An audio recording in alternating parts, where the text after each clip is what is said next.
Hello, everybody, and welcome to episode 14 of I Wish You Were Dead, a podcast about things that used to be alive. My name is Mike. That is Gavin. Gavin, I heard you took a little trip last week. I did. So my girlfriend and I took a wonderful trip down to sort of the Salt Lake City area of Utah. She lives in sort of southern slash central California, and I live in western South Dakota. So if you're It makes familiar at all perfect with sense for a geography, relationship. well, I mean, let's not talk about that.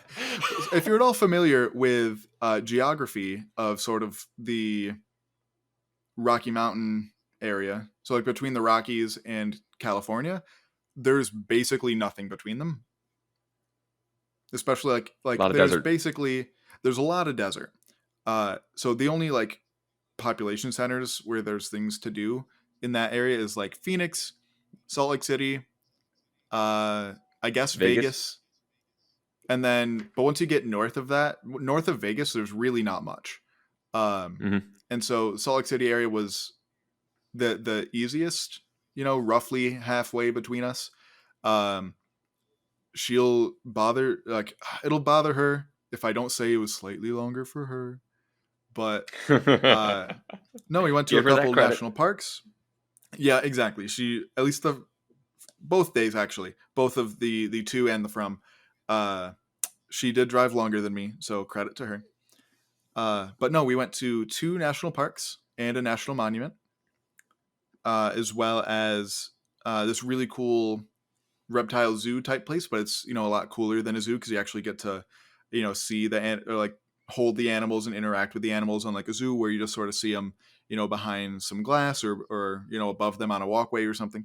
um Run by this really cool guy that I've been subscribed to forever on YouTube. I'll even though I'm sure he'll not listen to this, but uh, we'll plug his channel. It's Clint's Reptiles. If you like any sort of non-traditional pet, he's super, super knowledgeable. He's got a PhD in biology. It was such an incredible experience. My girlfriend Liz is not at all, at least a snake person. She likes lizards, not at all a snake person. And she actually touched a snake without, dying. So it was a good experience all around. It was really incredible. I mean, you're trying to give your girlfriend credit for driving longer. I think your girlfriend gets credit for just listening to this podcast because I could not say the same for my girlfriend. Oh, for shame, Nikki.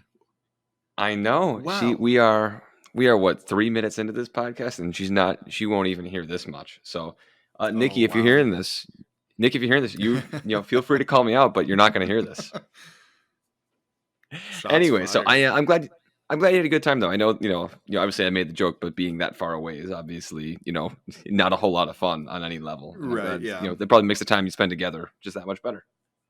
Yeah, it really does. And then also, she also pointed out something from the last episode that I wanted to correct. Oh Not boy, as much correct as much as just sort of add on. So in the this week in science, we talked about the people who discovered DNA, Watson and Crick. And I thought and about this at the time, but I did not bring it up. mhm. They get a little too much credit for that Yes, discovery, personally. did we talk about Watson and Crick last week? Yes, we did. When we Oh were talking about, goodness. because we were talking about other famous scientists around this time, because we were talking about Stephen Hawking. Well, then I deserve just as much of the blame on this one because I know damn well that they don't get or they get a little too much credit. We're leaving out some of our female scientists here, correct? Exactly. There's a brilliant, brilliant scientist named Rosalind Franklin who did a large majority. I'm not. I don't know. I'm not that familiar with it, but I know that she did a lot of work on that research that does not get talked about nearly enough. In recent years it has, but historically she has not gotten the credit that she deserves. So that should have been pointed out last week. Are both collective apologies. Yeah, I mean it's however much work she did, it was enough work so that way it shouldn't be Watson and Crick. It should be Watson, Crick, and Franklin in some order or Exactly. another. So, absolutely. However, so you mentioned this week in science. I think that's a pretty good segue into this week we have in science. So, Gavin, let's bust out the calendar. What was going on previously? I'm gonna guess and say 2016 this time. So we have a couple options. actually. So Oh this one's boy. kind of up to you. So we have an option from 2016. 20. One of them is from 2016. So knowing nothing else I about picked that them, do one. you want? Okay. I want that one, just so I'm So correct. okay, this is from March 18th. Tomorrow, if you're listening to this the day it comes out. So March 18th, 2016, Chinese forest restoration efforts are successful is the headline, which immediately a hopeful headline. Yeah, that's unusual. Yeah, right. Especially for 2016. I mean, it was early in the year, so Yeah, we didn't know anyway, yet. we had Harambe was no still alive idea. at that point. Was he? Yeah, he was. Well, wait, you When said did this that was happen? March?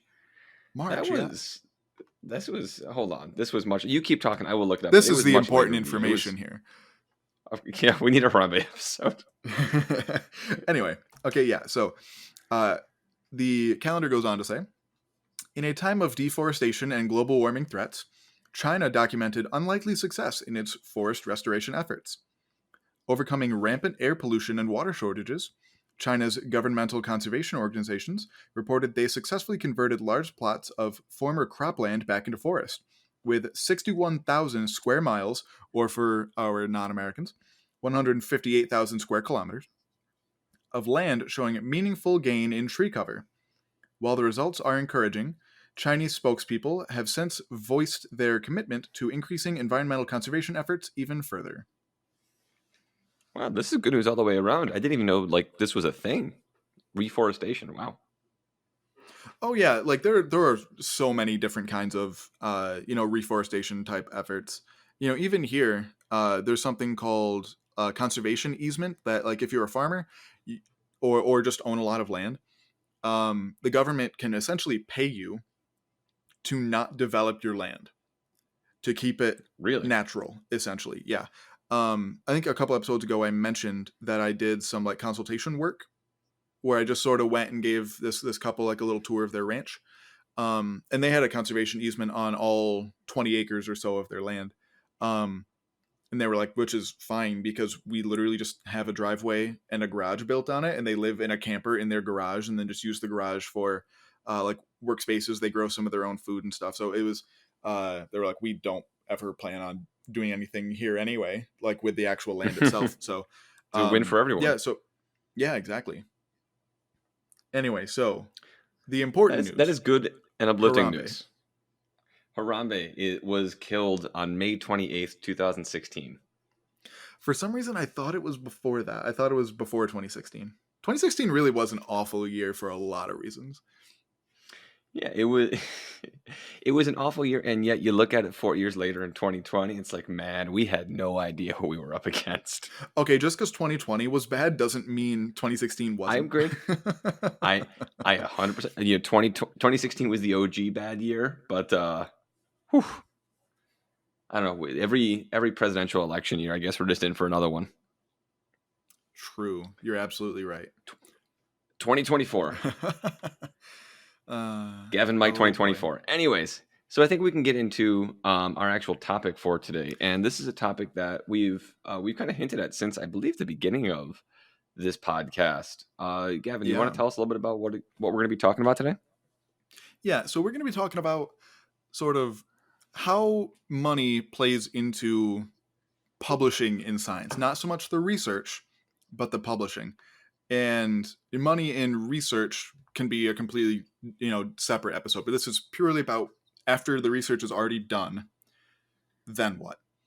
And a lot of this is going to be taken from a really incredible documentary called Paywall the Movie. You can find it completely free online because they don't want to be behind a paywall.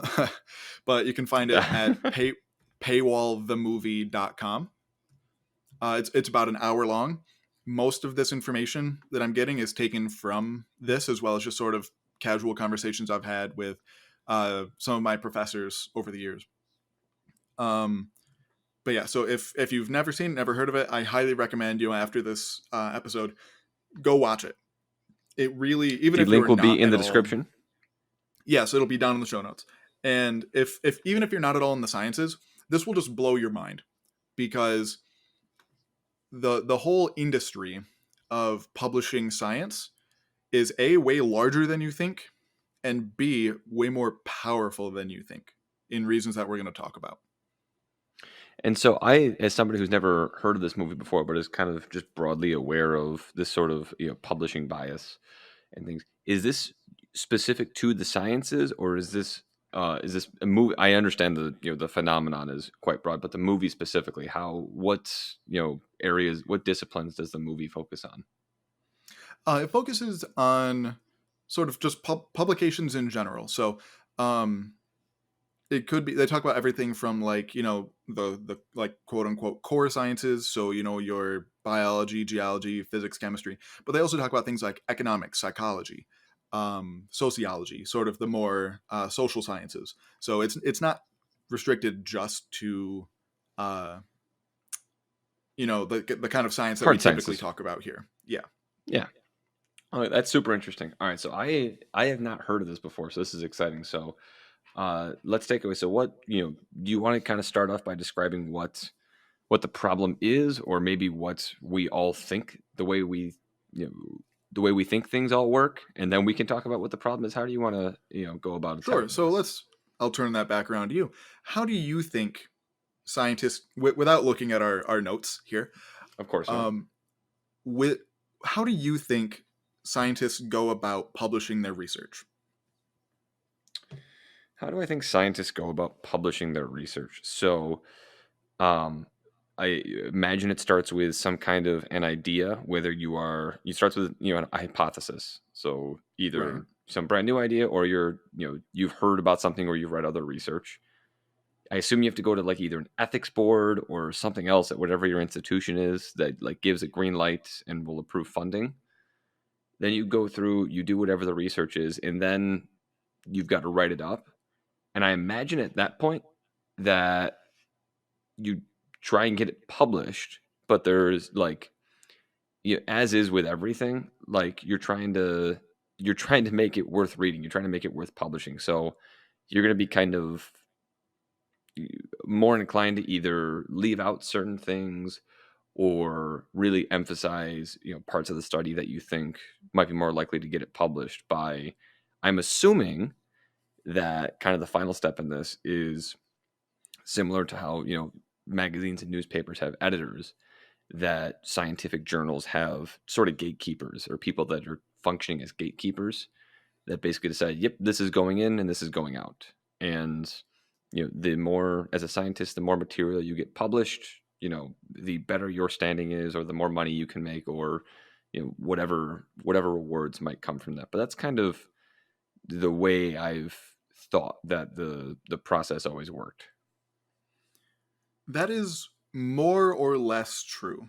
There are certain things in there Okay. that you definitely got right. So we'll everything sort of on like the research side of it, you got right. So we'll just pick up. Okay. So after the research is done, you have your conclusions. You know the what the work you did says. You write it up, and what that means can be a variety of things depending on what journal you plan on submitting it to. Because every journal has different formatting requirements. Has, for example, some of the more prestigious journals, such as Nature or Science, have very strict page limits because every issue they put out uh, contains just a lot of research.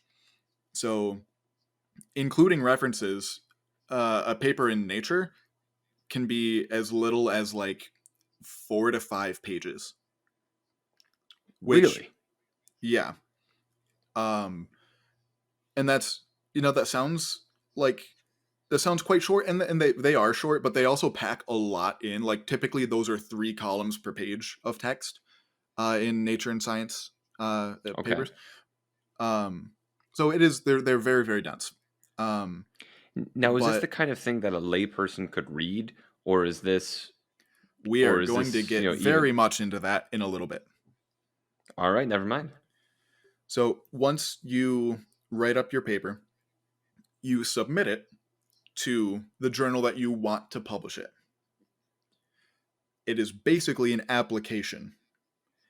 And with some journals, the scientist has to pay to even get it looked at. Ooh, That seems like crimes. I don't. Maybe not crimes. I don't, let me retract that. But that seems ethically compromised.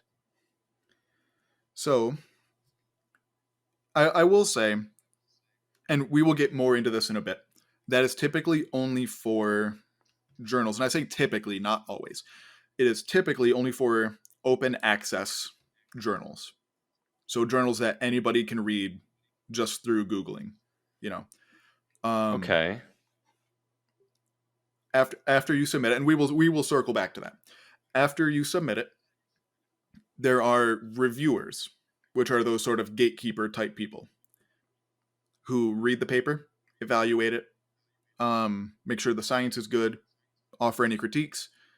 Those people are volunteers. They do not get paid. Hmm. And they're also anonymous. So it's not even, which is good.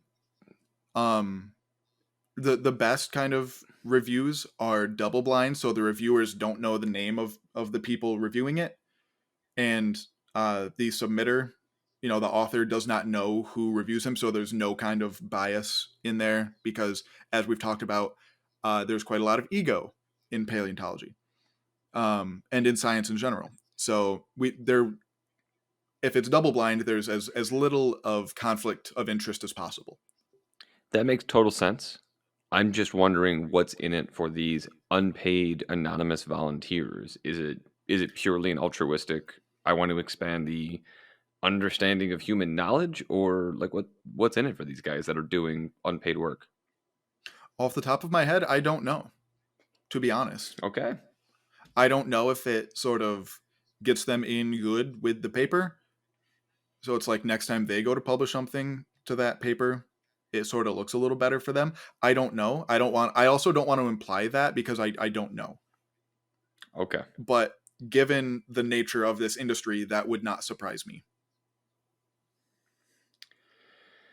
Okay, go So on. you submit your paper. These anonymous reviewers critique it, send it back to you. You can do with their critiques what you will. Um, typically, you follow them just because they're the people who also review it the second time. Um, papers very rarely get just like accepted the first time with no critiques. So you submit it as many times as are necessary. So, for example, I actually for a paper I'm reading for a class, the paper was received in November 2008. It was accepted in March 2010. So about a year and a half later. And it was Really? available online May of 2010. So um, that when I saw that, that struck me as unusually long. So I don't think that's typically the case, but it can be quite a while. Um, but so then they accept it and they publish it. After it is published, the author is not like the copyright holder of that paper. The journal is. You sign So over they're so basically they any rights you have to that literature, okay. which That I mean, means the journal can then charge whatever it wants for people to see it. is this one of those things where once that happens, if you were to hypothetically email the scientist or whomever was in charge of that saying, "Hey, I would like to see this research," they might just send it to you because it's like, well, I'm not making anything off it anyways. I would say the majority of the time, yes, they will. However, if they do that, they are breaking copyright law. That is illegal for them to do. How illegal? Probably a fine. Okay. But so the whole reason that I wanted to do this episode was because I remember just reading online somewhere, like not recently, but a handful of years ago, by somebody who is like a climate denier, saying something like, "Oh, all these scientists are just publishing what's the fad, climate change, so that they can make money." And I'm like, if you knew anything about how scientific publishing works, you would know how stupid you sound. Because scientists, I would say, I feel very comfortable saying, with extremely rare circumstances, scientists do not get paid for publishing research Which then begs the question: how do they get paid? because they're generally teaching somewhere. Okay, so the publishing science is, I don't want to quite, I don't want to say it's a hobby because it's more than that, but it is not what So pays the bills. for a lot of institutions, and I think some are getting away from this, but at least my school is not, and at least the school I did my undergrad at is not. Um, it is a requirement to get tenure that you need to publish like one paper a year, Hmm. and so if you don't, either you know, and this varies, I'm sure, wildly from school to school. Like, I'm applying for some community college teaching jobs. I imagine publishing is not a high priority for them, but I know here, one of my teachers is in her third year of teaching, and so she's on like a tenure track, and she needs to publish basically every year. And so it's basically, if you don't, all right, we're going to find someone else because they make our school look more, attractive to potential students. Okay, so it is a part of the job up until you get tenure. That is, to say teaching and publishing are two separate things wouldn't be correct, at least until in many schools, many institutions, you wind up getting tenure. And even that, like publishing, like how many papers you put out definitely slows down after you get tenure. But it doesn't stop. It is still. I don't know if there's like a written you need to publish, X amount of papers every couple of years. Um, but it's definitely like an expectation that you still publish. Again, depending on the school. Okay.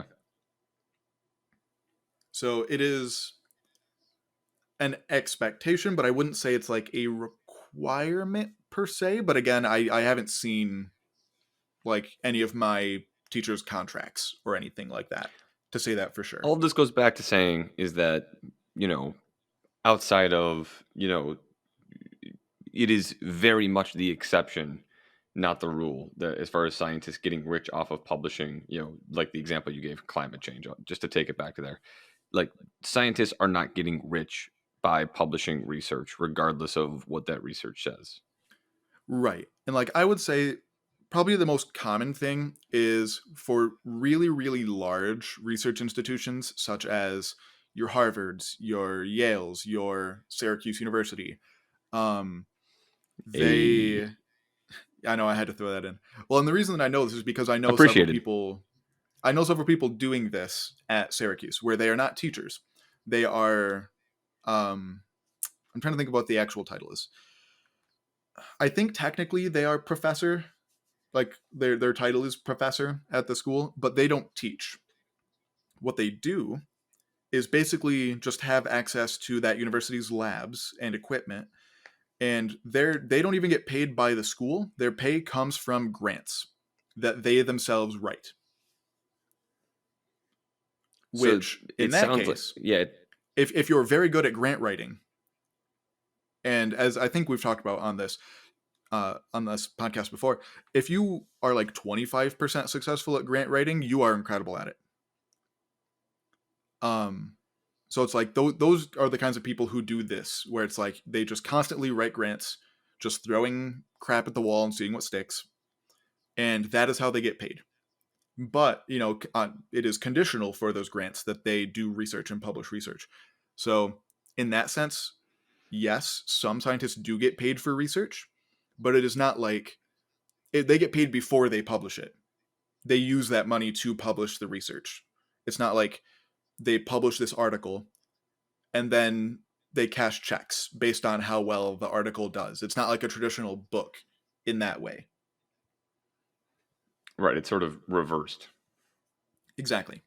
Um, So that is essentially how it works. And now I want to talk a little bit more about the industry of publishing and just how horrible it really is. It is frankly disgusting.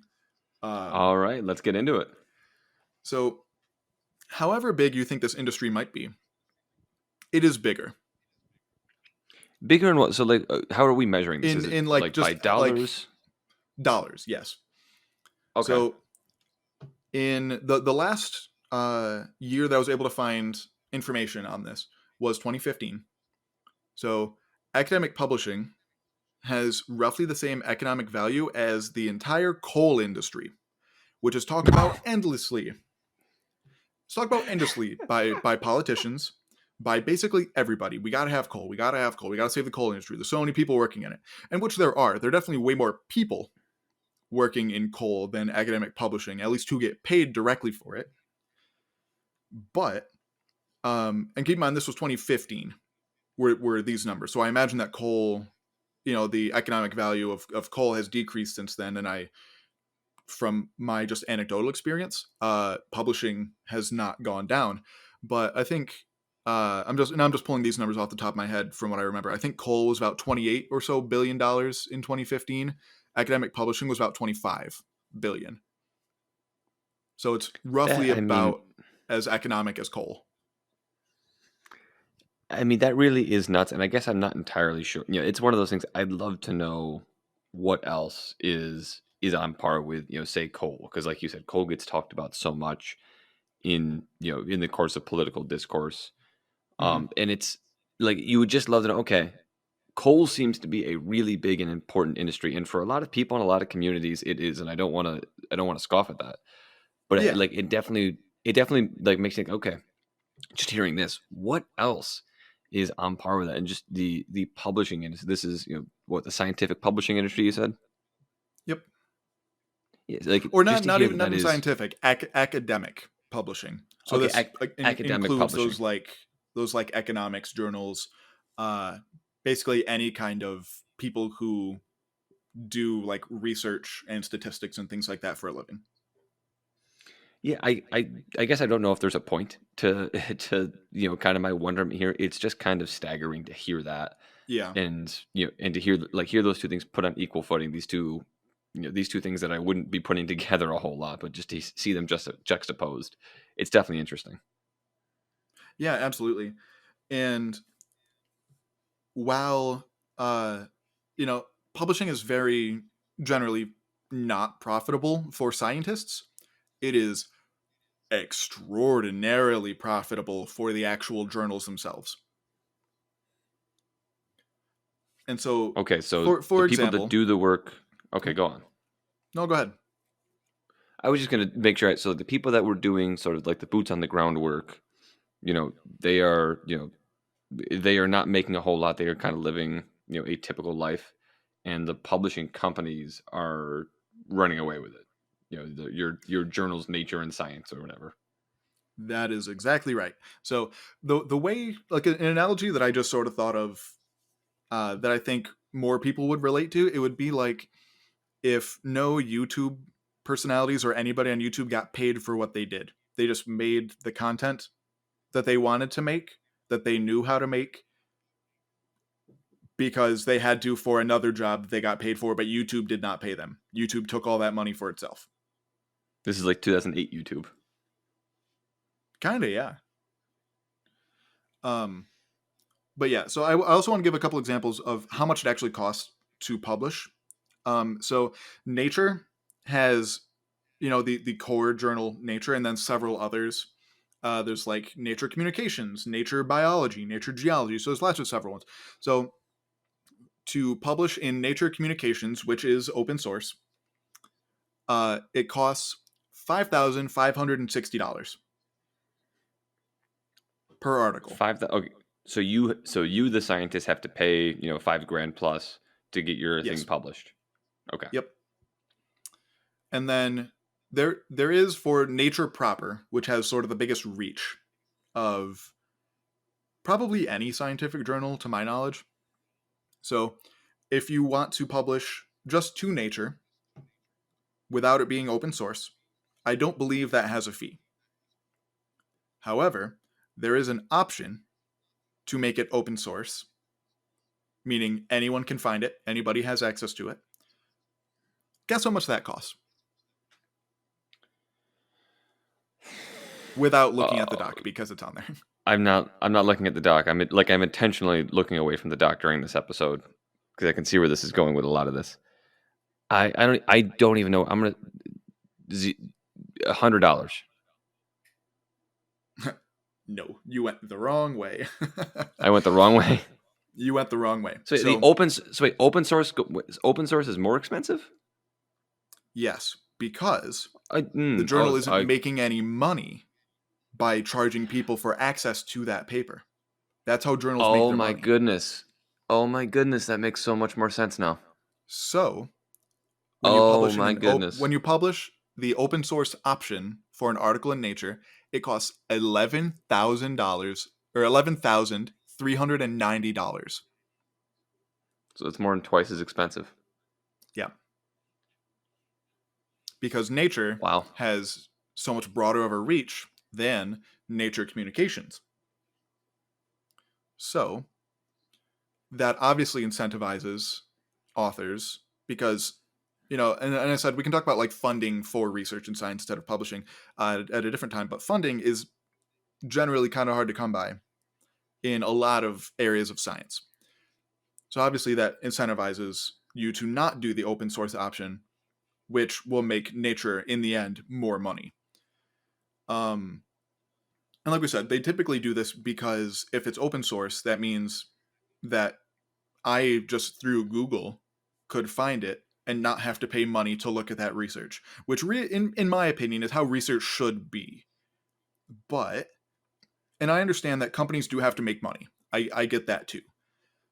But at the same time, a lot of this research is like government funded. It comes from yours and mine tax dollars. Shouldn't we be able to see it then? That would kind of yeah, I mean that's I like you That said, would I make sense to understand me. that right, I understand companies need to make money and if the system can function if the system can function privately, then okay, so be it. It might seem odd or it might be, not for the benefit of everyone, but if it makes money, it makes money. But if the system can't function without government tax dollars, then it would seem to make sense that if the community is paying for it, then the community gets to reap the benefits of all of that. Yeah, I don't really Well, yeah, see any because way out of that one. a an example that's given in that documentary is like uh, so say somebody's wife or spouse or family member or otherwise comes down with some disease, you know, and you want to be proactive, you want to look up the research about that disease to see, okay, what can I is there anything that I can do, in my, non-medical capacity, just make life easier. So or you just want to be knowledgeable about the disease because it's something that your family member's going through. Um, cancer research is probably off the top of my head, I can't think of another like area of science that is probably more funded federally than cancer research, other than currently COVID stuff. Um, Hmm. but so that is funded. It's not like the government pays those journals; they pay the scientists. They fund those grant applications to then do the research. So the research is federally funded, but once you hand it over to that journal so that other scientists can see it and that you're spreading your knowledge, which is the whole point of science, um, once you hand that knowledge over to that journal, it's behind a paywall. And even though the federal government, your tax money, paid for that, not paid for that information to be found, you do not have access to it. I Gavin, I know personally this don't is see how that makes sense. Gavin. I know this is like not exactly related to what you were just talking about, but I just have sort of a meta question to ask about this episode. Is there going to be a good Yeah, of course. news part of this? Is there? Okay, Oh no, thank you. nope, Oh, there's not. Oh, no. And a little bit at all the end. right. Well, a little bit. I don't believe you, Um, but okay, let's go. um, So let's see. We're quite off track at this point, but at this point, whatever. Um, looking back to the Google Doc, I think you're fine to look at it for the rest. Actually, I lied. Don't look at the doc. Uh, Never mind. Okay. um, so, like I said, there are some journals that, even though they are not open source, do sort of charge a fee. For example, the most prestigious journal in my field, the Journal of Vertebrate Paleontology, is operated by the Society of Vertebrate Paleontology, and it is cheaper, but still not free, to publish in the journal if you're a member of the society. So it's like they get money out of you two ways. How much? If Like, you're a is it member, one of those things if where it's worth it if to be a member, in my or opinion, no. I am not a okay? member of we call it SVP. I am not a member of SVP. I might have been if I'm considering it going forward if um there's like an in-person annual meeting this fall. Um but otherwise for me, like I just don't think it's worth it because like unless you are a diehard, you want all of your research to be presented at an SVP conference. No, I personally don't think it's worth it because the prices keep going up because they have to keep funding this journal and they're literally just milking their scientists for money is the way I see it. So that is why I'm not currently a member of SVP. It seems reasonable. And when I say cheaper, it was like $100 cheaper because I think it was like 400 some if you were not a member and then 300 some if you were a member. So even if you are a member, it's still over $300 to publish in this journal. So, and it's not even open source. So, Jeez. yeah. So once again, just to reiterate, because this is the whole point of me wanting to talk about this, is that once an article is published, scientists don't make a dime from it. The paper does, or the journal does. So these journals make incredible amounts of profits. Guess how much? Just for example, one of what in my experience is a company that most people think is a really just kind of horrible company, Walmart. How much do Are you you think telling me that Walmart's Walmart? Why do you mean that Walmart is a bad company? Oh, Gavin. Gavin, I don't know where you could have gotten that from. how much do you think their annual profit margin is roughly? Is this in terms of like dollars or percent or Percent. by percent? Their profit margin by percent. So I know in most retail stores, it's generally in the 50% range, or at least I think I know that it's in the 50-ish No, percent that is range. not correct. For like, Walmart or like for so if you're talking about like selling individual items, yes, but I'm talking about total. So like after they pay for electricity, after they pay for labor, oh okay. So that's got to go down just a like touch. total annual profit margin. 10%. For Walmart, it's around 5. Okay, that's smaller than I would have guessed, but okay. Right. It is not uncommon for some of the bigger journals to have profit margins between 30 and 40%. What the again, so thinking about this again a little bit rationally, it's like okay, they don't have to put up with, stores or paying cashiers or like physically moving product, I guess, in the And not same way. just that, So, they don't pay the researchers. They don't pay the reviewers. right, The people who actually do the work and make their content don't get paid for it. right. All of this seems like more of a reason to make it much cheaper to either access the research or to publish or both rather than, reasons to keep more of the, like again, I don't want to hate on people for making money. I am not, yeah, that is not my game, but it definitely seems like something is wrong with that industry when the people doing most of the work aren't sharing in the profits when very clearly the companies that are doing this are making enough money to to pass the pie around. Exactly. And like and they make it very clear in the documentary. They're like every company, should be able If they are able, if they're whatever system they have going, they should be able to be sustainable, make a profit. Totally agree. But the reason why these profit margins are so high is because of how they charge schools. Because think about it, what individual person is charging for or is paying for an annual subscription of nature? Probably very few. So what schools, and more specifically like their libraries, do is they have to buy essentially like a you know really expensive subscription to each of these papers, so that their researchers that work at that school will have access to the research, so that they can do their own research to then send to those papers. So they control the supply and the demand, I, which I'm to out of. I me mean, kind of sounds like a monopoly, but whatever. Um, yeah. but I mean, like that's also I'm out sort of of hard to prove words through because all of it's this. yeah, which is also super hard to prove because it's not like it's just one. It's not like one company controls all of the scientific journals. Um, by and large, they're all pretty separate.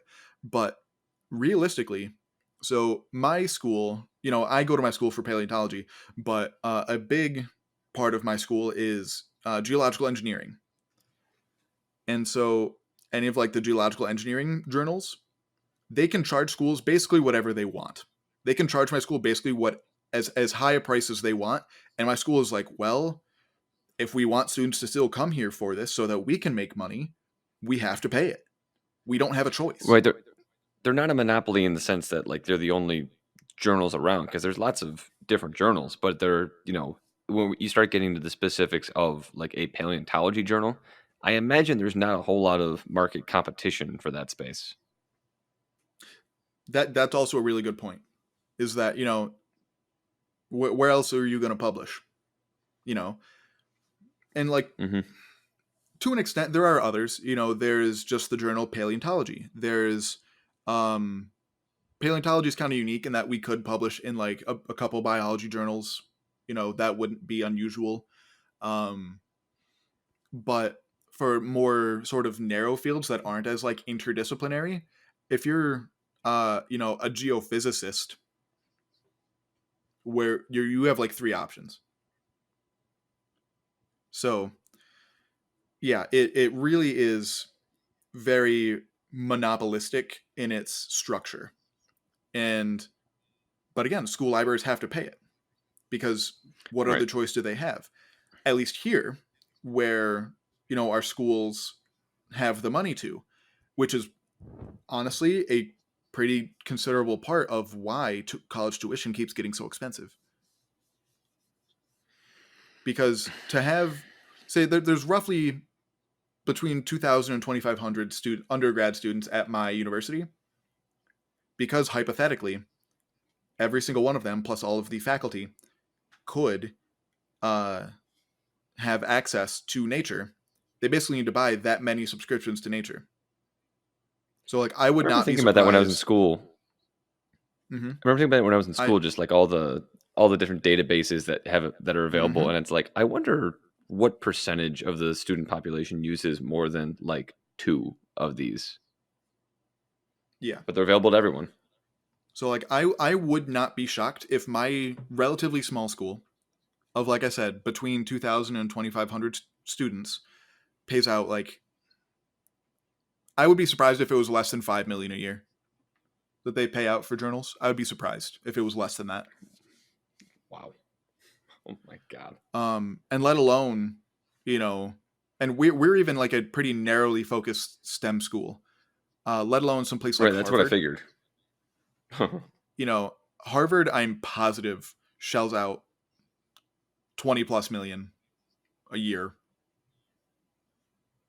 So again, every company has the right to try and make a profit, but this is gross. That's like the only word that I can think of to really describe it, is just gross. On occasion, when I talk about this kind of thing with my students, I call it the economic principle of what the hell are you going to do about it? Yeah. And like I said, so in America, or most, developed countries, most colleges will just up their tuition prices. Oh well, people are still going to come here. Like, we're Harvard. we're supposed to be expensive, I guess. I don't know. But so they, most colleges in the United States can afford that. Where it becomes a really, really big problem is in sort of developing countries, where, say, there's like a relatively rural hospital in like Uganda or some other or a rural part of India. You know, those doctors still need access to that research, but sucks be you can't afford it because you're in a developing country. They just don't have access to necessary material that will save people's lives. And that's a worst case scenario of it. It also sort of really limits what people will be studying in those countries. So also in the documentary, one person went and gave a talk at, I'm trying to think what country it is. I want to say it was somewhere in Turkey, but I don't know that for sure. Somewhere in that general area of like Central to East Asia, or Central to East Europe. And um, after they gave their presentation, they were sort of talking around with some of the grad students and just asking them what they were studying. And he talked to like 10 or so students, and every single one of them said the same thing. And finally he was like, why like, why is, you're all studying like the same thing that's pretty specific, why this? And they were like, that's what our college could afford access to. That's the only literature we can read, so that's basically what we have to study. Which is not like a great reason to pick, a discipline. Exactly. And not just that, but it's like, okay, say one of those 10 people has the potential to find like the cure for cancer or the cure for AIDS or some other major medical thing, but it's like, sorry, your school doesn't have access to the right medical journals to support that, so you have to go into this other thing, and we're just losing out on just such potential, like, incredible talents and minds in different fields because they don't have access to the literature that would support them properly.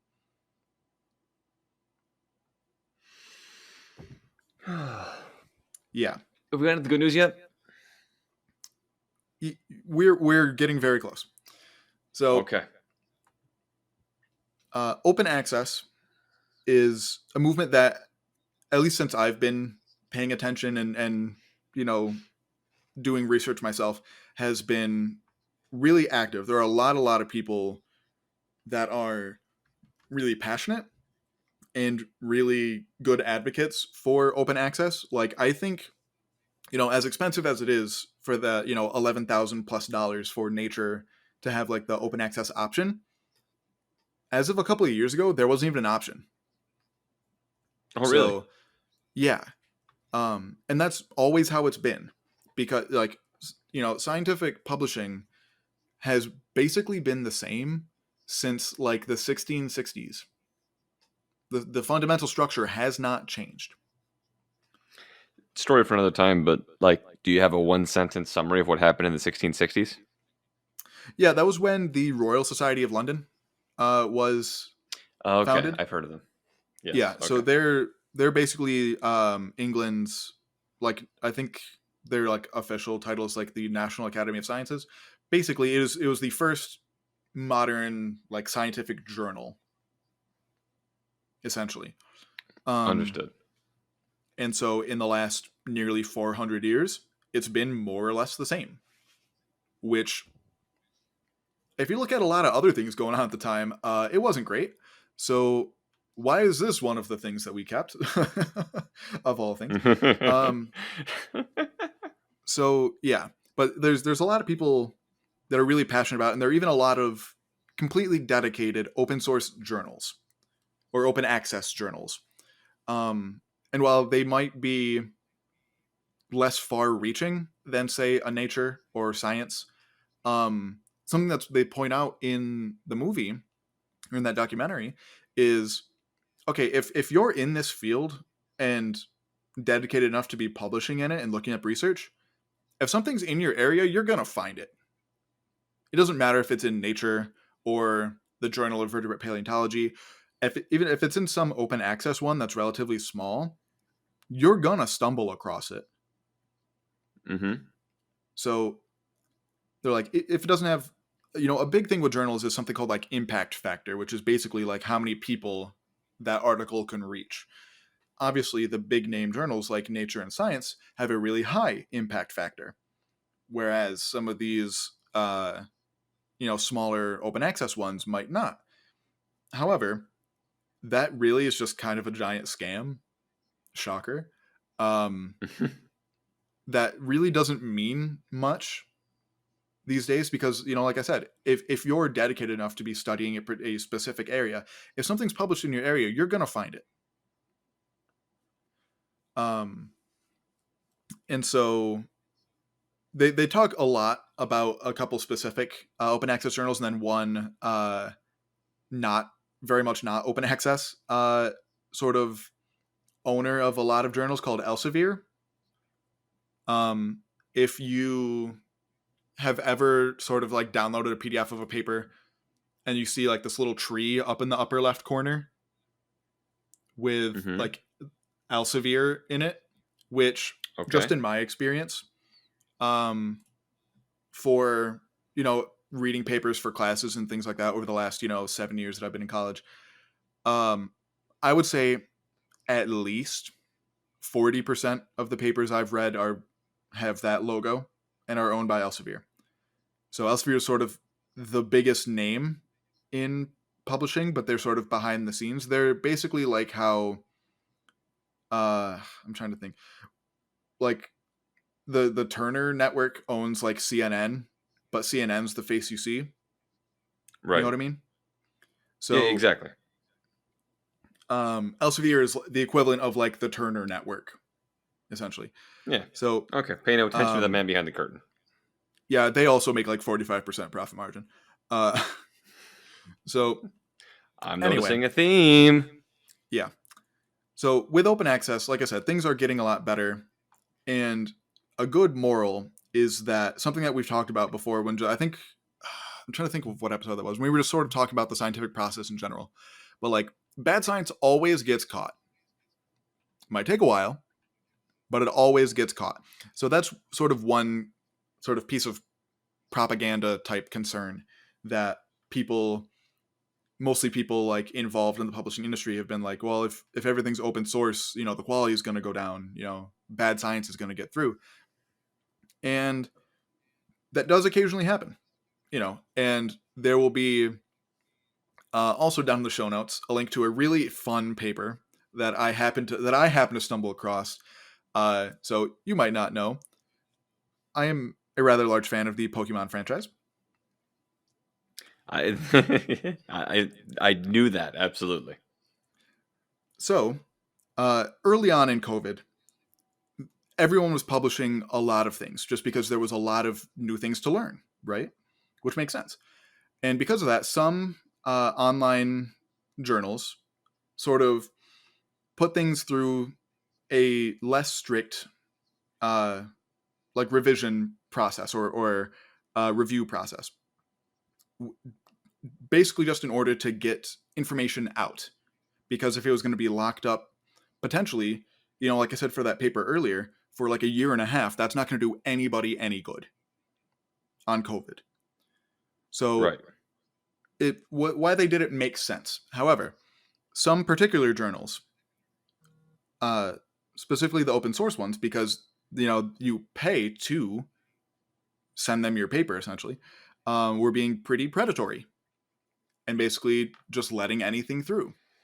And so one paper that I actually found through somebody memeing, like somebody wrote this as a meme to see if they could get it through the process, and it did. It is a paper titled, let me open it up here. Let's see. It is called Silage City COVID-19 Outbreak Linked to Zubat Consumption. So, Silage City is the name of a location in one of the Pokemon games. And Zubat, obviously, is a Pokemon. So, Uh,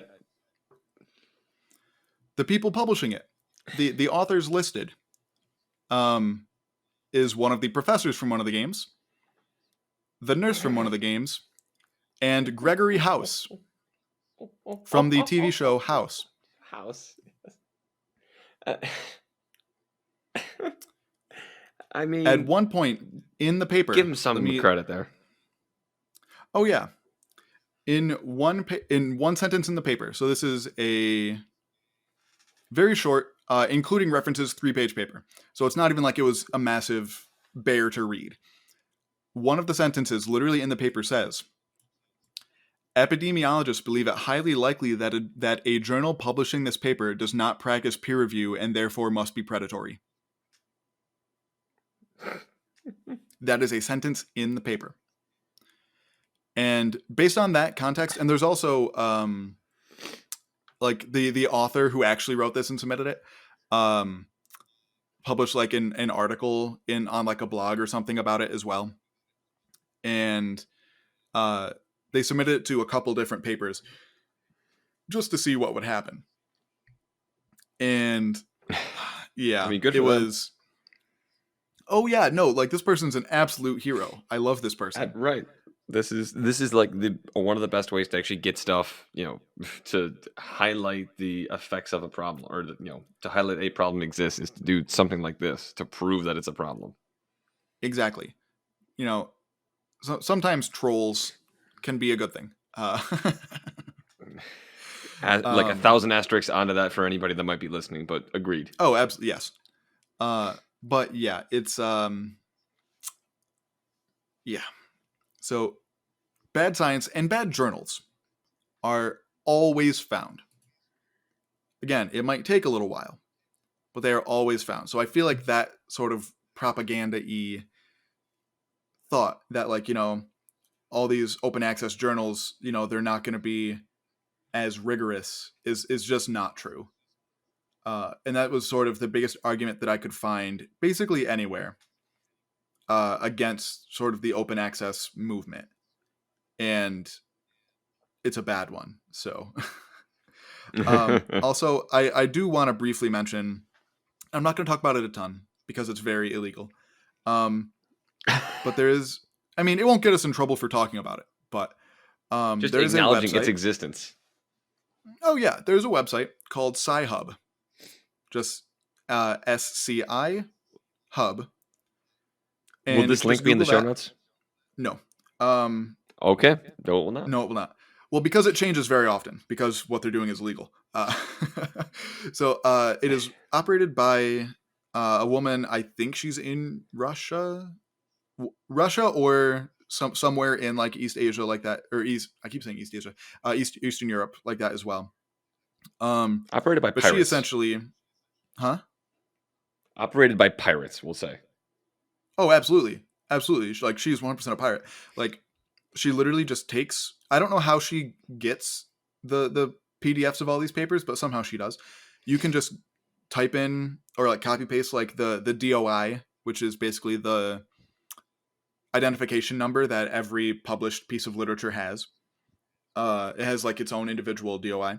You can just copy paste that into Scihub, and it will spit you out a PDF. Wow. Obviously, very illegal. And you shouldn't do it. You should not do that. We are not endorsing it. We are just simply acknowledging its existence. Well, they also talk about her quite a lot in the documentary as well. Okay. I shouldn't say quite a lot. They like talk to her, herself, and she's basically like, okay, I just think it's really dumb that people have to pay for that, or at least as much as they do. And even me, like there's been times where I needed a paper but could not find it available to me, even with all the things that my school pays for. I'm like, well, why are we paying for things at all then, when I can just get it on Scihub for free? But I've definitely never used Scihub. I have to say that. Yeah. So all in all, there are signs that this is getting better, but instead of just being mad at your college for raising tuition every year, be mad at these people. You should be. Oh, which you should be, absolutely. But also be just as mad, if not more mad, at these people, because, most of the things that they produce were not produced by them. did not get paid for, or did not get properly compensated for, and was indirectly paid for by your tax money. And with that, I think that's pretty much all I got.